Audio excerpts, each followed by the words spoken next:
Friends, welcome to SS magic kitchen. ఈరోజు మనం ఓవెన్లో స్వీట్ కార్న్స్ను ఎలా స్టీమ్ చేసుకోవాలో చూద్దాం.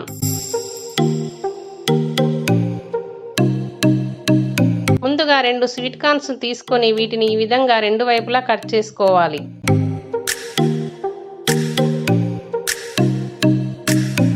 కట్ చేసుకున్న తర్వాత ఈ విధంగా ఉంటాయి. మనం వేరే వెజిటబుల్స్ను కూడా ఇదే ప్రాసెస్లో స్టీమ్ చేసుకోవచ్చు. వితిన్ మినిట్స్లో మనకు స్టీమ్ అయిపోతాయి. ఇప్పుడు మనం ఓవెన్ ఆన్ చేసి ఓవెన్లో ఉన్న గ్లాస్ టర్న్ టేబుల్ పై ఈ స్వీట్ కార్న్స్ను పెట్టుకోవాలి. వేరే ఓవెన్లో చాలా ప్రాసెస్ ఉంటుంది, కానీ ఈ మన ఓవెన్లో అంత ప్రాసెస్ ఉండదు. చాలా సింపుల్గా అయిపోతుంది. ఆటో మెనూలో జస్ట్ ఇన్స్టా 2ను సెలెక్ట్ చేసుకోవాలి. తర్వాత స్టార్టర్ కన్ఫర్మ్ బటన్ ప్రెస్ చేయాలి. తర్వాత వెయిట్ ఎంటర్ చేయాలి. ఈ 2 కార్న్స్ వచ్చేసి 600 గ్రామ్స్ వరకు ఉంటాయి. సో నేను 600 గ్రామ్స్ ఎంటర్ చేశాను. తర్వాత స్టార్టర్ కన్ఫర్మ్ బటన్ ప్రెస్ చేయాలి. చూడండి, టైం అదే ఆటోమేటిక్ గా 5 minutes 30 seconds తీసుకుంది. సో అంతే, చాలా సింపుల్ గా స్టీమింగ్ స్టార్ట్ అవుతుంది.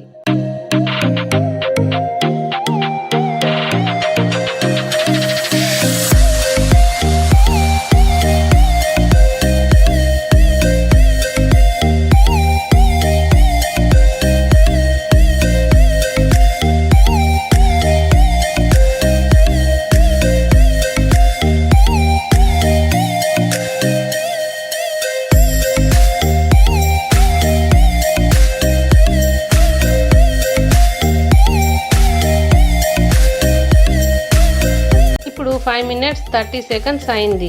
అంటే స్టీమ్ అయిపోయినట్టే. మనం వీటిని ఒక ప్లేట్లోకి తీసుకుందాం. లోపల చాలా హాట్గా ఉంటుంది, సో తీసేటప్పుడు చాలా జాగ్రత్తగా తీసుకోవాలి.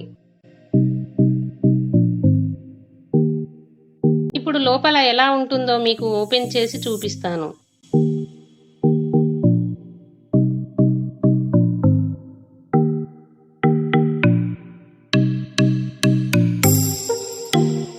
చూడండి ఎంత చక్కగా నీట్గా స్టీమ్ అయిపోయాయో. ఎదిగే పిల్లలకి ఇది మంచి హెల్దీ స్నాక్. ఇంట్లో మనకు అప్పటికప్పుడు ఈజీగా చేసుకోవచ్చు. కానీ బరువు తగ్గాలనుకునేవారు మాత్రం దీన్ని మితంగానే తీసుకోవాలి. ఈ కార్న్స్ను ఇలాగే డైరెక్ట్గా తినొచ్చు. లేదంటే కొంచెం స్పైసీగా కావాలనుకునేవారు నిమ్మకాయకు కారము లేదా మిరియాల పొడి అండ్ సాల్ట్ని యాడ్ చేసి ఇలా కార్న్స్కి అప్లై చేసుకుని తింటే యమ్మీగా, స్పైసీగా, స్వీట్గా, సూపర్గా ఉంటుంది.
మీకు నచ్చినట్లయితే లైక్ చేయండి, షేర్ చేయండి, కామెంట్ చేయండి. అలాగే మా ఎస్ఎస్ మ్యాజిక్ కిచెన్ ఛానల్ని సబ్స్క్రైబ్ చేసుకోండి. మేము పెట్టే వీడియోస్ మీరు వెంటనే చూడాలనుకుంటే పక్కనే ఉన్న బెల్ ఐకాన్ని ప్రెస్ చేయండి. మీకు వెంటనే నోటిఫికేషన్ వస్తుంది. Thank you for watching this video and stay tune to my channel for more videos.